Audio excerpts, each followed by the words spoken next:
ಎಲ್ಲರಿಗೂ ಬೆಳಗಿನ ಶುಭೋದಯ. ಈ ದಿನದ ಸಚೇತನ ಕಾರ್ಯಕ್ರಮದ ವಿಷಯ ಕರ್ನಾಟಕದ ಜಿಲ್ಲೆಗಳು. ಈಗ ನನ್ನ ಸ್ನೇಹಿತರು ಕರ್ನಾಟಕದ ಜಿಲ್ಲೆಗಳನ್ನು ಪರಿಚಯಿಸಲಿದ್ದಾರೆ. ಮೊದಲನೇದಾಗಿ ಕರ್ನಾಟಕದಲ್ಲಿ ಒಟ್ಟು 31 ಜಿಲ್ಲೆಗಳಿವೆ. ಈ ಜಿಲ್ಲೆಯ ಆಡಳಿತವನ್ನು ಜಿಲ್ಲಾಧಿಕಾರಿ ಮತ್ತು ಜಿಲ್ಲಾ ಪೊಲೀಸ್ ವರಿಷ್ಠಾಧಿಕಾರಿಗಳು ನೋಡಿಕೊಳ್ಳುತ್ತಾರೆ.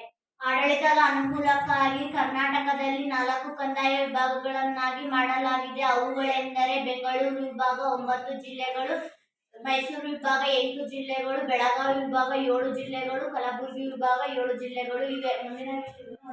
ಬೆಂಗಳೂರು ವಿಭಾಗದ ಇತರ ಜಿಲ್ಲೆಗಳೆಂದರೆ ತುಮಕೂರು, ಕಲ್ಪತರು ನಾಡು ಎನ್ನುವರು, ಚಿತ್ರದುರ್ಗ ಕೋಟೆನಾಡು ಎನ್ನುವರು, ದಾವಣಗೆರೆ ಬೆಣ್ಣೆನಗರಿ ಎನ್ನುವರು, ಶಿವಮೊಗ್ಗ ಮಲೆನಾಡು ಎನ್ನುವರು. ಮೈಸೂರು ವಿಭಾಗದ ಇತರ ಜಿಲ್ಲೆಗಳು ಉಡುಪಿ, ದಕ್ಷಿಣ ಕನ್ನಡ, ಕರಾವಳಿ ಜಿಲ್ಲೆಗಳು ಎನ್ನುವರು, ಕೊಡಗು, ಕಾಶ್ಮೀರ ಜಿಲ್ಲೆ ಎನ್ನುವರು, ಮಂಜಿನ ನಗರಿ ಎನ್ನುವರು. ಕಲಬುರಗಿ ವಿಭಾಗದ ಜಿಲ್ಲೆಗಳು ಕಲಬುರಗಿ ಶರಣರ ನಾಡು ಎನ್ನುವರು, ಬೀದರ್ ಸುದ್ದಿನಾಡು ಎನ್ನುವರು, ಬಳ್ಳಾರಿ ಗಣಿನಾಡು ಅಥವಾ ಬಿಸಿಲು ನಾಡು ಎನ್ನುವರು. ಬೆಳಗಾವಿ ಜಿಲ್ಲೆಗಳು ಬೆಳಗಾವಿ ಕುಂದನಗರಿ ಎನ್ನುವರು, ಬಾಗಲಕೋಟೆ ಇಳಕಲ್ ಸೀರೆಗೆ ಪ್ರಸಿದ್ಧವಾಗಿದೆ, ವಿಜಯಪುರ ಗೋಲ್ ಗುಂಬಾಜ್ಗೆ ಪ್ರಸಿದ್ಧವಾಗಿದೆ, ಧಾರವಾಡ ಪೇಡ ನಗರಿ ಎನ್ನುವರು. ಕಲಬುರಗಿ ವಿಭಾಗದ ಇತರ ಜಿಲ್ಲೆಗಳು ಕೊಪ್ಪಳ ಗವಿಸಿದ್ದೇಶ್ವರ ಮಠಕ್ಕೆ ಪ್ರಸಿದ್ಧವಾಗಿದೆ, ಯಾದಗಿರಿ ಬಸವಸಾಗರ ಜಲಾಶಯವಿದೆ, ವಿಜಯನಗರ ಹಂಪಿಯ ದೇವಾಲಯ ಸ್ಮಾರಕಗಳಿಗೆ ಪ್ರಸಿದ್ಧವಾಗಿದೆ.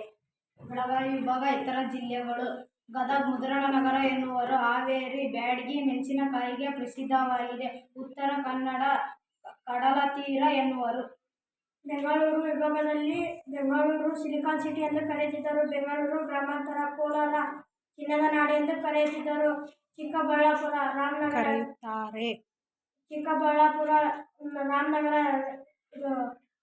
ರೇಷ್ಮೆ ನಾಡು ಎಂದು ಕರೆದಿದ್ದಾರೆ. ಮೈಸೂರು ವಿಭಾಗದಲ್ಲಿ ಬರುವ ಜಿಲ್ಲೆಗಳು ಮೈಸೂರು ಅರಮನೆಗೆ ಪ್ರಸಿದ್ಧವಾಗಿದೆ, ಸಾಂಸ್ಕೃತಿಕ ನಗರಿ ಎನ್ನುವರು, ಮಂಡ್ಯ ಸಕ್ಕರೆಗೆ ಪ್ರಸಿದ್ಧವಾಗಿದೆ, ಹಾಸನ ಬೇಲೂರು ಹಳೆಬೀಡಿನ ದೇವಾಲಯಗಳಿವೆ, ಚಿಕ್ಕಮಗಳೂರು ಕಾಫಿ ಬೆಳೆಗೆ ಪ್ರಸಿದ್ಧವಾಗಿದೆ.